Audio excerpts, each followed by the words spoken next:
All right, I'm sitting here with Amanda. Yes. How you doing? Good, how are you? Oh, excuse me, I'm good. Do you just want to give me a little history about, where you're from, how old you are? I am 42 years old. I'm originally from Lancaster County. That's where my family is. Kids, grandson, all the good stuff. I had a horrible experience out there. I ended up here, obviously, for multiple reasons. I don't know if you want to know all of that, but I can give you a brief version. Sure, whatever you want. Brief version, I started smoking crack when I was 34, probably a year after my grandmother died. Okay. So now, were you doing drugs before then? I had done your typical teenage stuff, try weed, drink a little bit, but nothing hardcore. It's weird starting crack at 34. That's why I asked. And a lot of people say that. And then, I was functional for 5 years. Okay. Until I wasn't anymore. I was a certified nurse's aide, took care of my kids, did the whole 9. Mm-hmm. And then everything went sideways. I lost my grandmother. Like I said, that's why I started. But then my addiction became bigger than everything else. Yeah. And that's all I could focus on. Yes, I went to work, but as soon as I was done work or as soon as I got my paycheck, well, then it's gone because I just want to get high. Yeah, absolutely. So I was functional until I wasn't, and then I lost my job. And then essentially just ended up doing nothing but finding ways to get high. Right. Now you're just a crack user, right? Correct. Okay. I have smoked meth as well for almost a year, but it wasn't really my cup of tea. Okay. It's okay, but I'm not the type of person that likes to sit there for hours on end, stuck in the same spot, trying to fix the same thing, or taking apart the same things over and over and over again. Yeah, you do get into like a psychosis type thing. And they take forever to get anything done or get anywhere. I'm like, yeah, I can't do that. Even on drugs, I gotta try to be where I'm supposed to be, which right at this point I don't even know where that is anymore. Right. So we'll fast forward real quick. In the past 3 years, I'll give you a brief rundown. I ended up in prison because of my addiction. Okay. I was in prison for robbery charges, retail theft. I served 2 years, 17 days. Do you have Muncie? Muncie, yes, wow. sir. All right. Actually, I was there. I'm still on parole for that. That's no story in itself, but we'll leave that alone. Right. Then, 9 days before I came home, my stepmom died. 62 years old of a heart attack. I came home on my grandfather's 88th birthday. He's 90 now. And then from the time my stepmom died, it was literally 6 weeks later that my dad died from a heart attack too. Oh, wow. 30 minutes after I had a phone conversation with him. Oh, that's tough. So, this is all within a 6-week span of me coming home from, say, prison and readjusting to society. So that's a lot to deal with. It was a whole lot to deal with. And you're used to getting high when you deal with so stuff when everything's overwhelming, I'm like, okay. And I did. I went and got high. I absolutely did. Yeah. Now, I didn't go crazy. It was like, okay, I got high once. Okay, no, get it together and keep it moving. Yeah. You're okay. And I was, but then 4 months after that, my daughter's best friend, 21 years old, died from results of her car accident. She rolled her car, didn't have her seatbelt on, got ejected, and died 2 days later. Damn. So, yeah, that was just 2021 alone. Wow. So, fast forward, 2022 was relatively calm. Yeah. Knock on wood. And then with all the stuff with COVID going on. Right, then COVID happened, Yeah. so. And then my daughter got pregnant. So, she was really scared to tell her dad about that. She's like, what am I going to do? Because my grandson's mixed. He's white, black, and Puerto Rican, and beautiful. Yeah. So, and I pretty much told her, I was like, listen, he's going to accept it or he's not. And that's his loss. That's on him. That's on him. Yeah, 100%. He loves him to death now. We'll just, Yeah. So then on top of all that, I decided it would be a great idea to go get married. After a month of dating the guy, sure. I just wanted to get away because, he lived in Ocean City. I ended up there. Everything was great. And he was, on parole from doing 26 years in and out of prison. So, long story short, him and I started using together, which, that ends bad. He was a heroin user, but we were just smoking crack and then meth. And then, of course, everything leads to everything else. Absolutely. And then my best friend made a declaration a year after I got married that he was in love with me and had been for years. So that kind of threw a wrench in my whole marriage. just a little bit.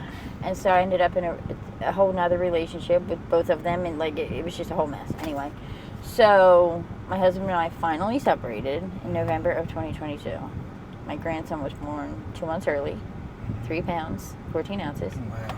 And they said he'd have to stay in there until his due date, which was January 19th, and he came home 3 days before Christmas.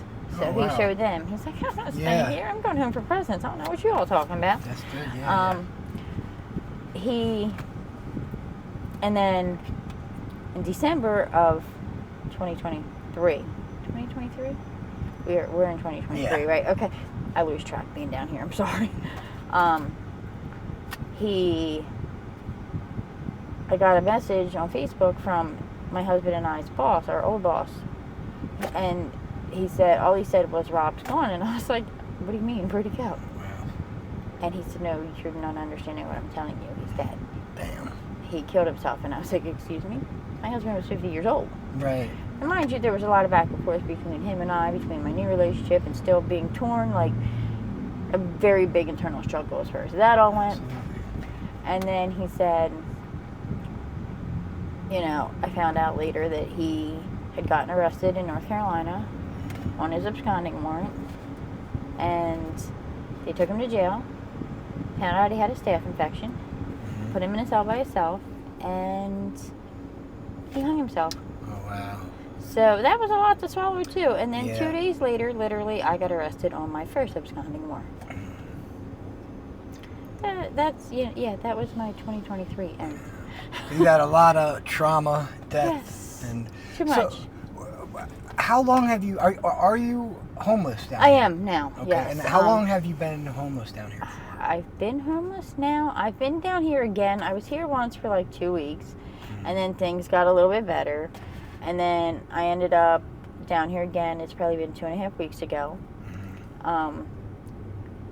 It's rough. Yeah. It's rough on a daily basis. I mean, there's days where you barely eat, if at all. Yeah. You spend most of your time getting high or trying to figure out ways to make money to get high. Sure. And it floors me. Like, I used to just come here and cop and go home. That's what I do too. Yeah. Come here, cop, and leave. I'm good. I'll go to the privacy of my... Yeah. It baffles me that you can sit here on the sidewalk, police cars driving by like, oh yeah, no big deal. It's so wild to me. What is happening? Well, I always talk about how scary it used to be as a white kid from the suburbs Right. to come here to cop. And like, oh, I was always petrified. you wanted to get the hell out of the neighborhood. Get in, get out, and that's it. Or get into the band or wherever you're going to smoke. Whatever it is. Right, whatever get out you're of doing, public. get out of, exactly, and that's my thing. I get So this is probably weird to you being able to... This petrifies me. Yeah. Because, I do have a warrant. I'll just put that out there. Yeah. Again, for absconding. So I don't know who's going to see this. Hopefully. If it's on Facebook, maybe they'll find me. I don't know. But it's cool. Yeah. No, it's just YouTube. That's all. Okay, well, that's fine too. Yeah. I'm glad to do it because I've always said I want to write a book about my life. It would be a hell of a story. Yeah, I mean, you just told me about 2 years, it sounds like. Yeah. Right, and that's just 2 years. Could you imagine in the other, what am I, 42, almost 43? My birthday's on September 10th, so that's in, what's the date today? What's that, 5 days away? 5 days away? Yeah, wow. Almost 43 years old. I don't have a phone, so I can't reach out to my kids anymore. That got smashed after I was put out there to try to make money with, men. And which is a way of life down here too, Yeah. I mean, that's another thing. It's like pretty much the only way a woman can make quick money down here. Yeah. And it's good money too. It's good money. Well, good compared to... Decent compared to, Yeah. I'm not proud of it. Yeah, It's not something that makes me feel good at the end of the day, but at this point I've become numb to it.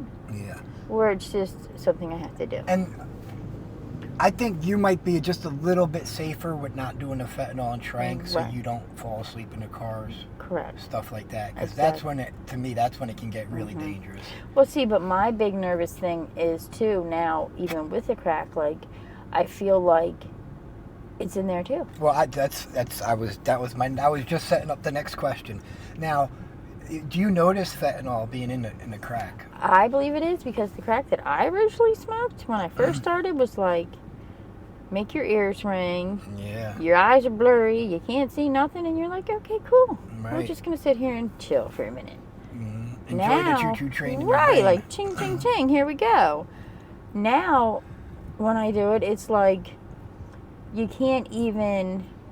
Like, I've caught myself falling asleep or like nodding, and I'm like, what is happening? And it made me like, I'd get like these different aches and pains, and like I'll break out in a sweat out of nowhere, and I'm like, why am I sweating like that? Yeah.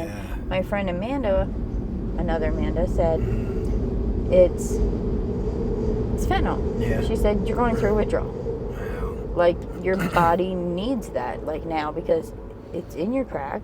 So now your body's like, okay, this is what we're doing now. Man, it's so scary. And this is part of why I don't do heroin. Yeah.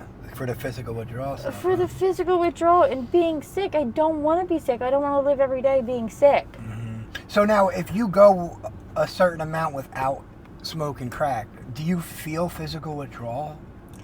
I feel very tired. Mm-hmm. I get really sweaty. And I am achy. Like, I have these different, like, I don't know how to describe them, like, weird pains. Yeah, you just described with Like, you just described opiate withdrawal. different pains that I've never experienced before. Like, everything just hurts. Do you get like the chills too? I got goosebumps the other day, and I'm like, this sucks. Wow, that's scary because you just described heroin withdrawal, opiate Yeah. withdrawal. It's very scary. So you're probably physically hooked on fentanyl now. Yes. So you have to go to the same or crack dealers Yes. that has the fentanyl In the same area that I frequent, because I'm familiar with it. I know that area. Mm-hmm. I don't venture too far out, and if I do, like earlier, I went with somebody else because they wanted to try to find something that was good that'll give you that effect. Yeah. Good luck, you're not going to find it. It's not going to happen. Mm-hmm. But it tasted weird. Like, you find stuff that just straight up tastes weird. I told you off air, a girl took a hit before an interview, and it doesn't even smell No. like crack. Like I told you, like I'm a crackhead, right? Right. Like you smell crack. You know it's crack. and you get that tingle, like, oh my God, crack. Right. It's And just it's what it kind is, of like but you don't weed. even- If you smell weed, you know it's weed. Yeah, 100%. So you know what crack smells I know exactly what crack smells like. It's Pure, real crack Yeah. has its own smell. You know, no matter how many times people are like, I don't smell anything. I'm like, you better fix your nose. So I just gotta be.